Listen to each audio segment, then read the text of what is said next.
Remember when you dreamed of being a superhero? Flying high, saving the day, wearing fabulous spandex? Well, guess what? Leadership is kind of like that, minus the spandex. Unless that's your thing, no judgment. It's about showing up every day, ready to guide your team through challenges. But here's the plot twist. A true leader's superpower lies in their ability to champion employee well-being. We're talking work-life balance, mental health support, and a whole lot of laughter. Think of it as creating a workplace where people feel valued, supported, and maybe even a little bit excited to come to work on Monday morning. Gasp! Gone are the days of the overworked, underappreciated employee. Today's leaders are trading in their "I'm the boss" hats for something a little more human. This isn't just about being nice. It's about creating a thriving environment where everyone can do their best work. When employees feel good, they perform better, are more engaged, and stick around longer. And let's be honest, who doesn't want a team that's firing on all cylinders? So buckle up, leaders. We're about to embark on a journey to unlock the secrets of a happy, healthy, and dare I say, joyful workplace. Get ready to ditch the old playbook and embrace a new era of leadership, one where compassion and connection reign supreme. Trust me, it's going to be epic, and maybe even a little bit fun. Let's talk about work-life balance, that elusive unicorn we're all chasing. It's not about drawing a perfect line down the middle, it's about creating a blend that works for each individual. One person's dream might be working from a beach in Bali, while another's is clocking out at 5 p.m. sharp to coach their kid's soccer team. Leaders, here's where you come in. It's your job to create a culture that respects those individual needs. Encourage flexible work arrangements, champion reasonable workloads, and for goodness sake, let people take their vacation time. Remember those reply-all email chains about work-life balance that went viral a few years back? Yeah, those were a cry for help. People are craving leaders who understand that life happens outside the office. They want to know that it's okay to prioritize family, friends, and, their sanity. The good news is that creating this kind of environment isn't rocket science. It starts with simple things. Lead by example, set clear boundaries, and trust your team to manage their time effectively. The result? Happier, healthier, and more productive employees. Remember that time you accidentally hit reply all to an email thread and wanted to crawl under your desk and disappear? We've all been there. But you know what makes those moments a little less mortifying? Laughter. It's the great equalizer, the stress reliever, the universal language of we're all in this together. And in the workplace, it's a superpower waiting to be unleashed. Imagine a workplace where laughter is encouraged, not stifled, where a well-timed joke can break the tension and a shared chuckle can strengthen bonds. Creating this kind of environment starts at the top. Leaders, don't be afraid to show your human side. Share a funny anecdote, embrace the occasional workplace mishap, and encourage a bit of lightheartedness throughout the day. You'll be amazed at how a little laughter can transform the energy and morale of your team. Remember, a happy team is a productive team, and a laughing team is a team that's connected, engaged, and ready to tackle whatever challenges come their way. Let's talk about mental health, shall we? It's a topic that's often swept under the rug, but in the workplace, it's time to shine a light on it. We're all carrying stuff, right? Stress, anxiety, the occasional bout of imposter syndrome. It happens to the best of us. But when we feel like we can't talk about these things, it creates a culture of silence and shame. Leaders, it's time to break down those walls and create a culture of support. Start by normalizing conversations about mental health. Share your own experiences. Vulnerability is contagious in a good way, and encourage your team to do the same. Offer resources like employee assistance programs and mental health days, and make it clear that it's okay to not be okay. When people feel supported, they're more likely to seek help when they need it, and they're more likely to bring their whole selves to work.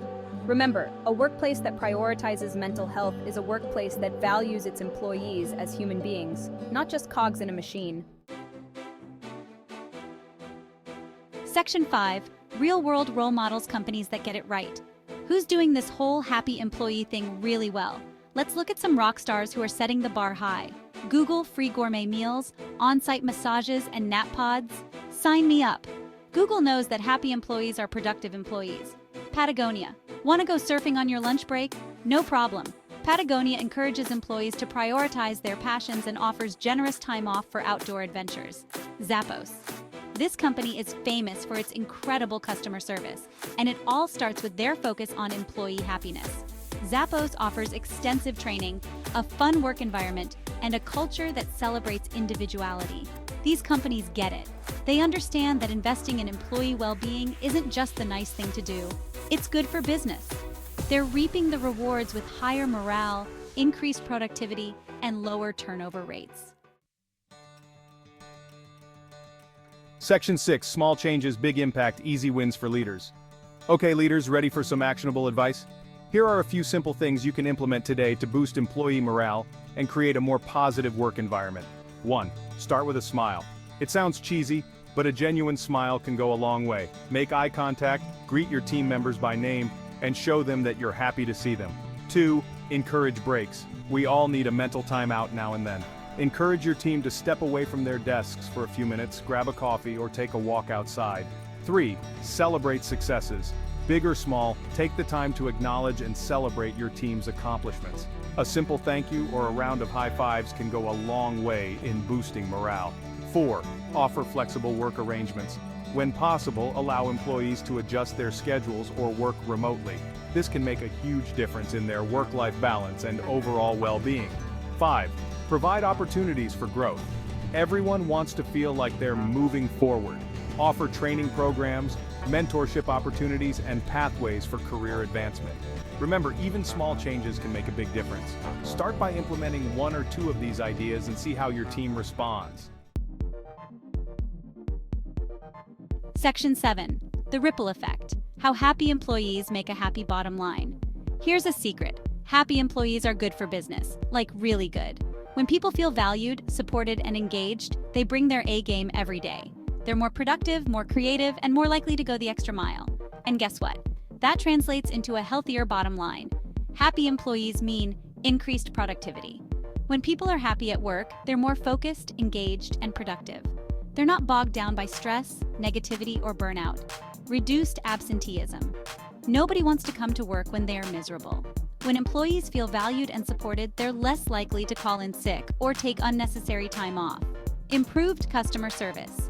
Happy employees equal happy customers. When employees are treated well, they're more likely to provide excellent customer service, which leads to increased customer loyalty and positive word-of-mouth referrals. Lower turnover rates. Nobody wants to stay in a job that makes them unhappy. When employees feel valued and appreciated, they're more likely to stay with the company, reducing costly turnover rates and preserving valuable institutional knowledge. Investing in employee well-being is a win-win situation. It creates a more positive and productive work environment and has a direct impact on your company's bottom line. Section 8. Fostering connection in a remote world. Okay, let's get real for a second. The way we work is changing. Remote work, hybrid models, and digital nomads are becoming the norm. And while this new world of work offers amazing flexibility and freedom, it also presents unique challenges, especially when it comes to building connections. How do you create a sense of camaraderie when your team is scattered across time zones? It takes effort, intentionality, and a whole lot of creativity. Virtual coffee breaks, online team-building activities, and regular check-ins can help bridge the distance and foster a sense of community. Encourage your team to share personal updates, celebrate milestones together, and find ways to connect on a human level, even if it's through a screen. Remember, we're all social creatures at heart. We crave connection, belonging, and a sense of community, even in the digital age. Section 9. Leading with love. It's not as soft as it sounds. Leading with love might sound a little woo-woo for some, but hear me out. It's not about handing out hugs and singing Kumbaya, unless that's your thing, then by all means. It's about approaching leadership with compassion, empathy, and a genuine desire to see your team thrive. It's about creating a safe space for vulnerability, authenticity, and open communication.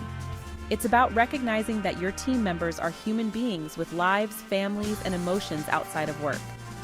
Leading with love means setting clear expectations while also offering support and flexibility. It means celebrating successes, offering constructive feedback, and creating a culture of trust and respect.